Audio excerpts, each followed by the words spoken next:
Mhuri yeZimbabwe tiri kutaura kudai so nyaya yaTagwirei yemuchato wekwa Tagwirei yava kunetsa. Zvanga zviri obvious kuti nyaya yaichanetsa because maspendego emari yakareba kudaro vanhu vachinetsekana muZimbabwe inoita kuti uzvibvunze kuti mari iyo iri kubva kupi. But the thing ndechekuti hausi iwo woga iwo an ordinary Zimbabwean ari kuzvibvunza, maretired generals, magenerals, the military vari kubvunza also the same thing. So as of right now tine isusu with tine serious case from retired General Lieutenant Winston Sigauke Mapranga, who has been a big spokesperson for the retired military generals from Zimbabwe as of lately, fighting against Cap 3, and he has said a lot of things. Ndo vakatanga kupa the inside information pakabuda Mnangagwa achienda kuBelarus pari kunzi akabuda neurwere, vamwe vachiti akabuda negoridhe, but wakuzozvitarisa chokwadi ndechekuti wakabuda nezvese. So General Winston Sigauke was the first guy, the main guy kubudisa that information, and then later we proved that it was true. So now we know kana general vachitaura vanenge vachitotaura from a real position yekuziva. So zvatiri kutaridza pascreenshot iyo. Let's get into the statement that has been issued by retired General Winston Sigauke. Hanzi, what was presented as a private celebration has become a public indictment. The guest list at that wedding reads less like an invitation and more like a roll call of the small cartel that continues to plunder our nation's wealth for private enrichment. The ostentatious display of ill-gotten riches is not merely distasteful, it is a moral offense against a people who bear the cost. That extravagant spectacle sits in painful contrast to the lived reality of ordinary Zimbabweans, a health system on the verge of collapse, an education sector struggling to survive, depleted savings and pensions, meager wages, and infrastructure crumbling under neglect, while millions endure hardship and sacrifice, a privileged few parade their impunity and entitlement. This is not inequality alone, it is the corrosion of the public trust and the degradation of our civic life. Zimbabwe.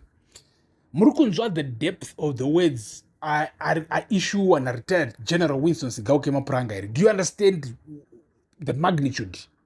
Right? Mnangagwa and his Gananda must go, and as their leadership has enabled the capture and corruption that have impoverished our people. Vaenda kumberi general vachinopedza statement vachitiwo, this moment must serve a clarion call.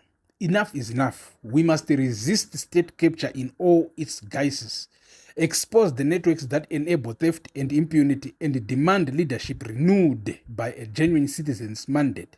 Allowing the continued capture of our institutions is the gravest form of betrayal. It is treason against the public good. We call on conscientious citizens, civic organizations, and the international community to stand with us in restoring accountability, transparency, and dignity to our national project. The future of Zimbabwe belongs to its Zimbabweans, not to the cartels who enrich themselves at the nation's expense. Retired Lieutenant General Winston Sigauke Mapranga. Vachibva vapedzera statement vavhara. Mune Zimbabwe ndoda kuti muite catch up nepatiri panapa. Everything now leads to one thing. Any event inoitika, it leads to one thing. It leads to the blame of Mnangagwa and his mafia, Zvigananda. Everything. Mune Zimbabwe, you don't understand the situation. Murukujengwa ne information, murukujengwa ne understanding. Because this situation, this is exactly what it was back in 2017. Do mataurigwa aitwa zvinhu. And then, vacho vanenge vachi, I don't know what happens, but unoona vanhu, if you are a powerful man, if you are rich, and if you are making your own money, and you are your own boss, do not more understand in one life. Munhu anoshandira umwe munhu nemunhu anozvishandira, those people are in different realms. Vari mu different realities.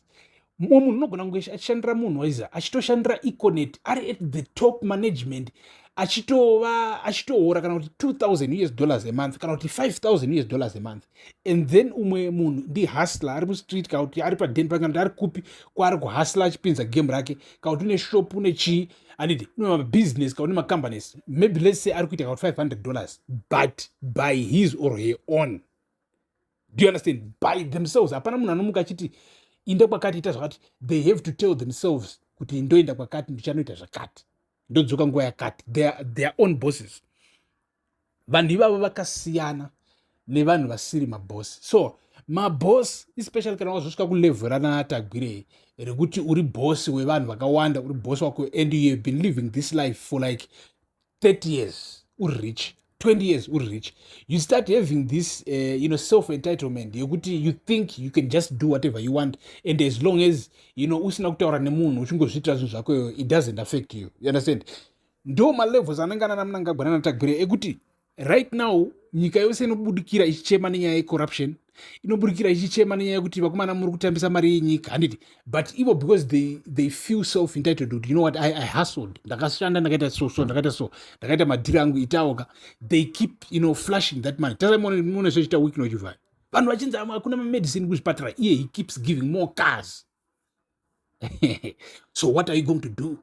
Otherwise, that self-entitlement, it becomes too much. It becomes too offensive to the rest of the nation. And unotambwa yakatambwa mugabe paya. Animapaona bozi wakangama. So Muchato Wekwa mwana Tagwirei is a trigger, a big trigger. Murungo manzo ma military generals arikutaura. It's a big trigger.